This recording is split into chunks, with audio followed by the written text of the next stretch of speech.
Hey everybody, Joe Joseph here for thedailysheeple.com, and this is your news shot. Let's go to Wolf Street, howling about business and finance. They are wolfstreet.com, talking about the great debt unwind as consumer bankruptcies jump for the first time since 2010, and commercial bankruptcies are now spiking.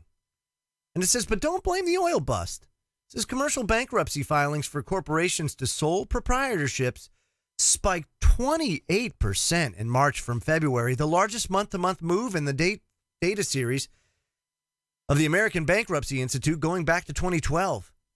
They're up 8% year over year, and over the past 24 months, they've soared 37%. Now at 3,658, they are at the highest level for any since March of 2013.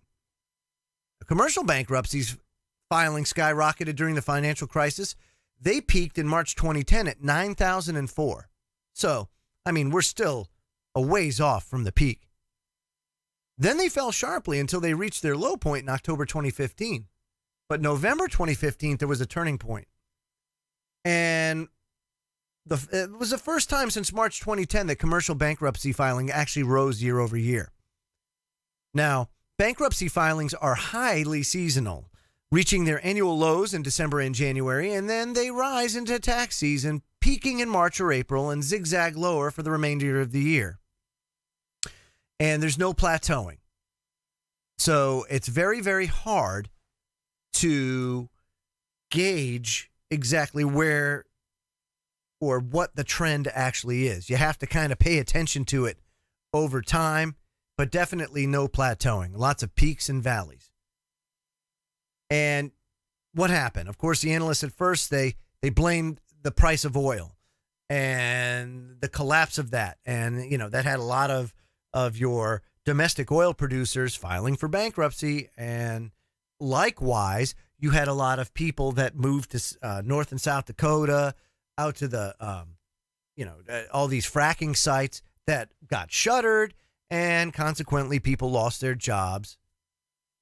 And a lot of people filed for bankruptcy. But now they blame brick and mortar retail, which is in terminal decline. I mean, if you look, go to a shopping mall, folks.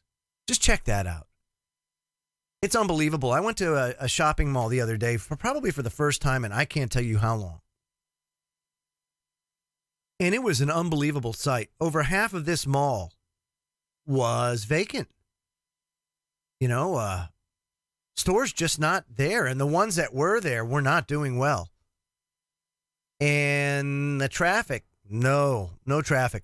I remember when I was a teenager, I remember back in the day when the mall was the hangout. I was an 80s and 90s kid, so the mall was the place to be. And it was hopping. Not anymore. Not with online retailers. The culture of convenience, making everything so easy. Plus, everybody's buried in their smart devices.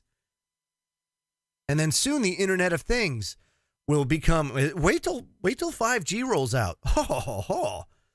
That's when we become part of the network. That's when it becomes that much more of an experience. 5G, oh man. So, is it any surprise? Retail going... labor being replaced by robots and AI. Oil. Price of oil. You can say it doesn't matter. It does matter. It becomes a very simple thing. People don't work for free. And corporations don't either. And if there's no incentive to make any money, they're not going to go drill. They'll just cap the well. And they'll wait for the day that oil does go up. They will allow supply and demand to do its thing. Only problem in the oil sector is that it's ruled by speculation. Supply and demand doesn't really mean anything unless there is an extreme glut, which there is quite an extreme glut now. So, with war on the horizon and the economy teeter-tottering on the brink of disaster, preparation is probably the best idea for you at this point in time. I'm Joe Joseph. This was thedailysheeple.com's News Shot, and I'll have one again for you real soon. Take care.